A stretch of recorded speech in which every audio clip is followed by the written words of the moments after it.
All right, so first off, do we just call you Q? Yeah. Yeah, Q's fine. Quadrian Banks. Quadrian Banks. A lot of people have a hard time with Quadrian. It's like Adrian with a Q. Q's fine. Okay. Yeah. So you obviously come from a pretty big program, leaving there and coming here. I wonder what goes into the decision to leave the NFL and go to the college ranks? Chris Holtman goes into that decision. Chris Holtman he called and it was no second thought. It was just, yeah, coach, let's do it. Let's do it. Great, you hear Ohio State and it's a great opportunity. But Chris Holtman was the deciding factor with leaving the NFL and coming here. Yeah, it was kind of a no-brainer. Why is Chris Holtman such a no-brainer? He puts great people around each other. Our staff, if you talk to our staff, we've been around each other probably 3 months. Probably feels like a lot longer. When we have recruiting visits and getting feedback from parents. Wow, y'all know each other? Y'all friends? I mean, no, we just have that camaraderie instantly.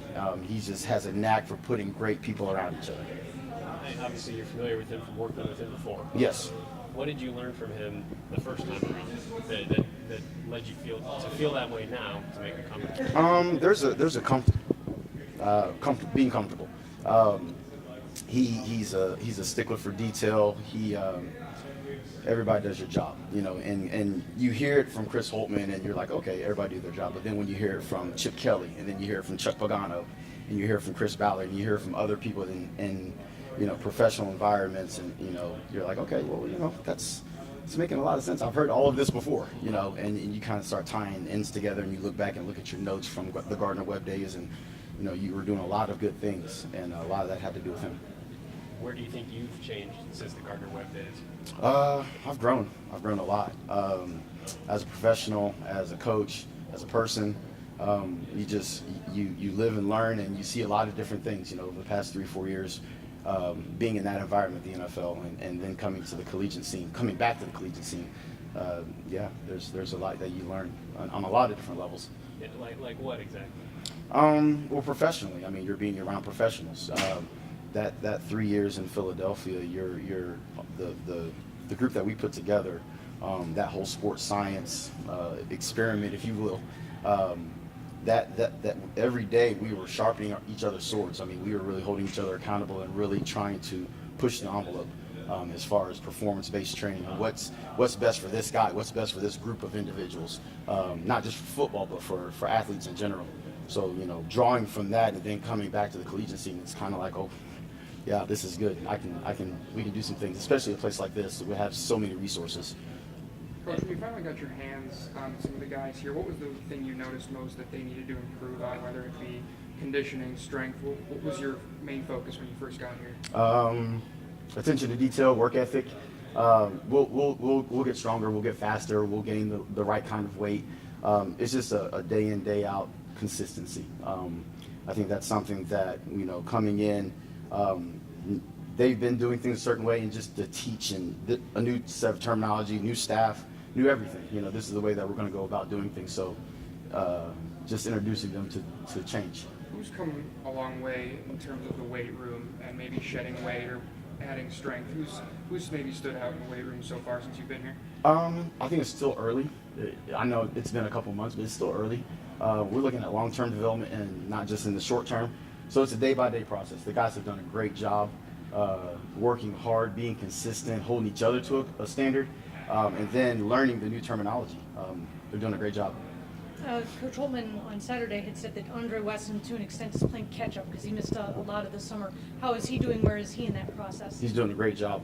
Dre is again, it's consistency. We try not to get bored with the details, but every day he's coming along a little bit further. You see him do things, and you're like, oh, I've never seen you do that before. Because we haven't been able to train him. So everything that he's doing is kind of like the first time, and we're excited about where he's going. How would you describe the state of the program as you inherited it? Are you just enhancing what was being done here before? Do you feel like you needed to start over in some ways? I think anytime you have a brand new staff, you have to start over. There's a lot of great things that they were doing with the previous staff, but we're moving forward. And the things that we do, we have maybe a different emphasis than the previous regime.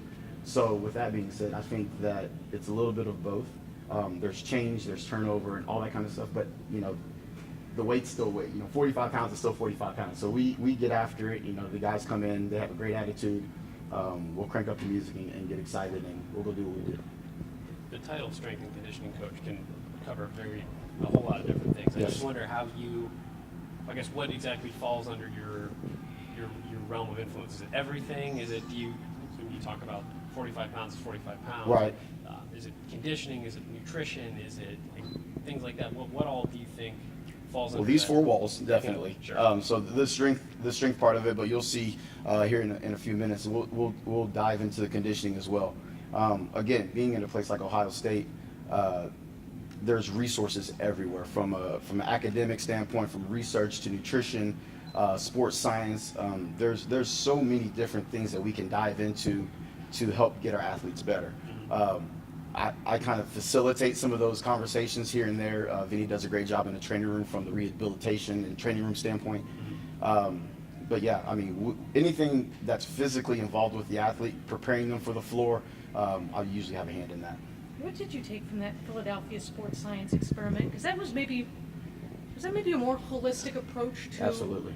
athletics than Yeah. any previous attempt. What did you take from that? Exactly what you said, a holistic approach. So it's not just, we can't just work on the weight room and then not worry about the field, or worry about speed training and not worry about the weight room. Nutrition plays a role. How these guys are recovering plays a role.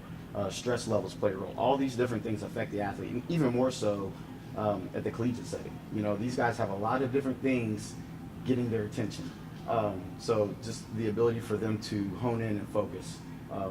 And you've seen it all before, so you're in familiar territory. Coach, I know you said that it's still early and that you've only been here a couple of months, but how have some of the younger freshmen on the team who just coming in and transitioning from high school to college, how have they looked so far? Outstanding. Musa Jawa's doing a great job. Caleb, he's really coming along. Kyle Young, I mean, these guys come in with a work ethic and an approach that, I mean, they're pros already, and we're just further giving them tools to be successful. They're doing a great job. Musa specifically, I know he's got to be one of the younger guys Yeah. that we've worked with in a while. Yeah. How have you seen him physically? When he comes in here, does he look as young as he is, or how does his body match up with his age? Moose is very impressive how he came in. He came in, and by no means a finished product, but he could do some things from a physical standpoint. So he was probably ahead of the curve from, if you're looking at every other freshman. But there's still many different things that we can work on with him, and he's coming along great. Coach, we heard Coach Holtman talk about how he's learned from Urban Meyer and how he's changed. Have you maybe met with Coach Marotti or any other strength coaches, and maybe what have you taken from them? Yes, I've known Coach Marotti for a long time, admire his work for a long time. He's a great strength conditioning coach. Yeah, we speak often about just, and not necessarily the sets and reps and the technical aspects of strength conditioning, but just like the mentality, the culture building, stuff like that. He's one of the best in the country at doing that kind of thing. So to not use him as a resource would just be, kind of ignorant. He's a great coach. Obviously, your background is not just basketball. What Yeah. are the advantages of having the other sports? I think when you deal with certain athletes, there's very few guys that just played basketball.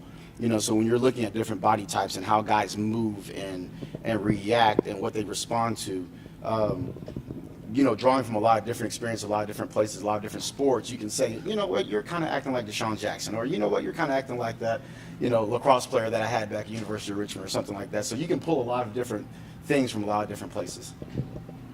Coach, how has Kata looked after having that big serious leg injury? Kata's doing a great job. I'm excited about Kata. He's got a very high ceiling. He again comes to work every day, consistent. He's a great leader as well. Like he's coming along. The leg is no longer really an issue with him. We're just trying to play catch up from him missing that last year, and kind of getting him back. So when he hits the floor, it's game speed. It's not, let me find my way. He's ready to roll. We always hear stories from different strength coaches that he's famous for this workout or this run or this particularly grueling workout session. Do you have a specialty? I do not have a specialty. I try to just master the basics and learn from whoever I can. I'm there's no Valentine's Day workout or special midnight madness workout or anything like that. I'm kind of boring with that. We just come in and go to work and do what we do. I keep saying that. Coach, you mentioned the culture. You know, McBride, how much does a strength coach play into changing the culture of a program? Depends on what level. At the collegiate level, it's huge. It is absolutely huge. These guys are around me probably more so than any position coach at this point in time, just because of the NCAA rules. So they spend upwards of 6 hours with me every week, just in here in the weight room, and then they go play open gym. So they come in here and stretch and do all other kinds of things. So yeah, the certain mentality that you bring to the table definitely plays a role with how they approach their work on the floor. What's the mentality been then? I mean, in terms of, and how have you seen them change maybe over the last couple months since you've been here? I would say not worrying so much about the outside noise, like what's going on right now. Be where your feet are. Just focusing on the here and now. And when we get started, there's nothing else that matters except the right foot, because that's what we start with. Right foot, golf ball, here we go. And then we go to the left foot and go to the calf, and then everything just kind of builds from there. So they're not worried about, oh, what's this weekend, who are we hosting, what game is what. None of that matters. We're right here, right now, so let's get it done. What does right foot golf ball mean? Just a little soft tissue we do prior to warming up. Okay. Yeah. Is there 26 bones in the foot, each foot. Okay. Just. I have 25 in one of mine. Ooh. I can tell you about that later. Yeah, that's another story. Is there anybody that has, in your mind, established themselves as like a workout warrior? Workout Or warrior. just anybody that you see putting in the extra time or the extra effort that? We open up the lifts at the end of the lift for guys that want to do extra work, and if we have 14 guys on the team, 14 guys will be in here doing extra work. So they know how important building up their physical bodies are. I wouldn't say that anybody is just texting me at 3 a.m. like, Coach, I need to get in there. I mean, nothing like that. But guys, we have 6 a.m. workouts. Some guys text me, hey, can I come in at 5:30 and get it in? I'm an early bird. Let's do it. So yeah, they appreciate my role here and what we do here. So I don't think any of that's an issue. Like we definitely go. It kind of brings me to another question. 5:30 workout.